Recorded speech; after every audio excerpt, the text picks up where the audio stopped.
भी medical college में clinical course attend करना पड़ता था। और 75% जब तक हमारी अटेंडेंस ना हो हम मरीज को ठीक से देख के समझेंगे नहीं, हम मरीज का क्या इलाज करेंगे। इसीलिए उस बच्ची के साथ कोई अन्याय नहीं किया गया। उसका परसेंट, उसका अटेंडेंस,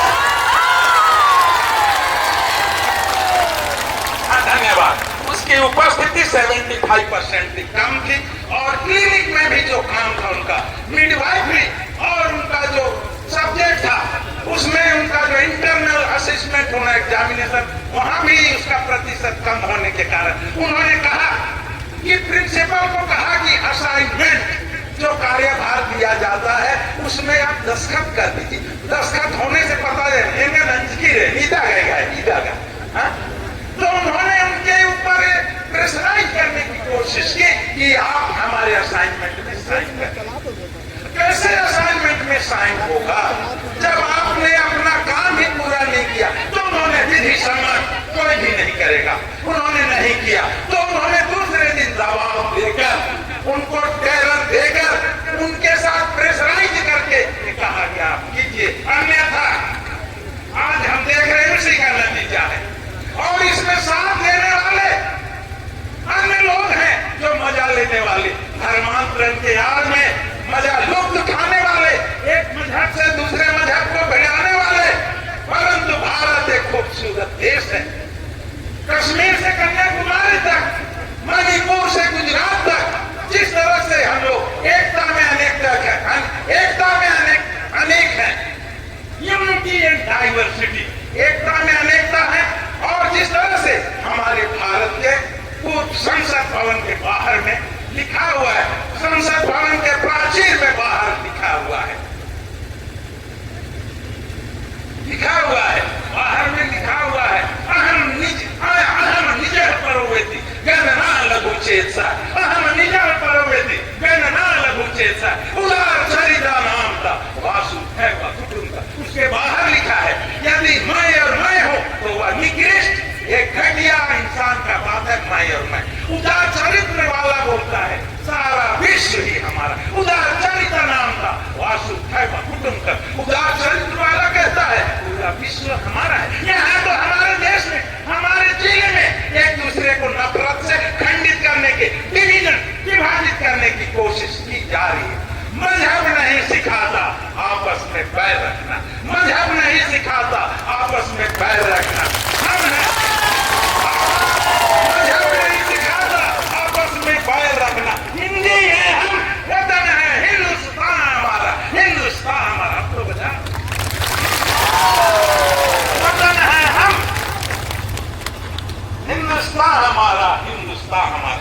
आज हमेशा रोज नफरत का छींटे फेंके जा रहे हैं, न रंग मजहब का, न रंग मजहब का, न रंग नफरत का छींटो। रंग ऐसा भरो जिसके हर छींटे में मोहब्बत ही मोहब्बत, रंग ऐसा भरो जिसके हर छींटे में मोहब्बत ही मोहब्बत। यहाँ तो हम बात पे धर्मांतरण। ये बाबा हम भी आपके संगी हैं, आपके भाई हैं, आप हमको अलग मत कीजिए। और यहाँ साथ देने वाले ऐसा साथ देते हैं, आज झूठ को सच बता देते हैं, झूठा मिथ्या आरोप लगाकर। इसके लिए मैं कहना चाहता हूं अर्जुन से चांद की ओर लाइनों को मैं, आज हम फरियाद लेके कहां जा रहे? हमारे माननीय सीएम साहब का ये विधानसभा क्षेत्र है और उनके गृह विधानसभा क्षेत्र में आज हम अलग थलग किए जाते। इसीलिए हमने कहा कि इस दौर के फरियादी जाए तो जाए कहां, कानून भी तुम्हारा है, कानून भी तुम्हारा है सरोज, कानून भी तुम्हारा है, दरबार भी तुम्हारा है। और दरबार में न्याय की मांग रहे हैं। आज जो जिस तरह से हमने स्लोगन कहा प्रिंसी जोसेफ को न्याय दो, न्याय दो, ये आज गांव आपसे अपेक्षा करती है। आज ये अपेक्षा कर, आज बात पे धर्मांतरण के नाम पे हमको नीचा दिखाना चाहते हो, हमको गिराना चाहते हो। ना हम गिरे, ना हम गिरे, ना हमारे उम्मीदों के मीनार गिरे, ना हम गिरे, ना हमारे उम्मीदों के मीनार गिरे, मगर हमें गिराने के पैर में लोग कई बार गिरे, कई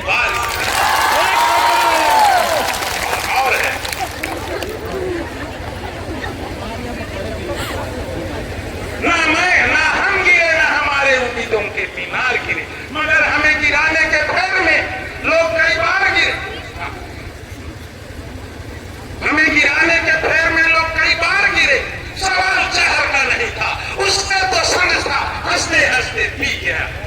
तकलीफ लोगों को तब होती जब हम पीकर जी गए। तो आज इस तरह से आज हमको बाबा साहब अम्बेडकर की जयंती के अवसर पर जो उन्होंने संविधान पे हमको जो हक और अधिकार दिया है, संविधान ही है, आजाद भारत में संविधान ही है कि आजाद नागरिक को हक और अधिकार दिलाने का एहसास दिलाता है। लेकिन यदि हमारे मौलिक अधिकार पर ही खतरा मंडराने लगे तो हमको मजबूरन रैली के रूप में, आक्रोश रैली के रूप में यहाँ एकत्रित होना है। आप यहाँ आए और आप लोगों ने एकत्रित होकर आक्रोश रैली के रूप में और बाबा साहब अम्बेडकर की 134वीं जयंती में आप लोगों ने शिरकत किया। पुनः आप सबको बहुत बहुत बधाई। पुनः और एक बात, किसके लिए रुका है, किसके लिए रुकेगा? करना है आज कर ले, वरना ये वक्त जा रहा है। जाते वक्त के साथ सबको ढेरों जोहार।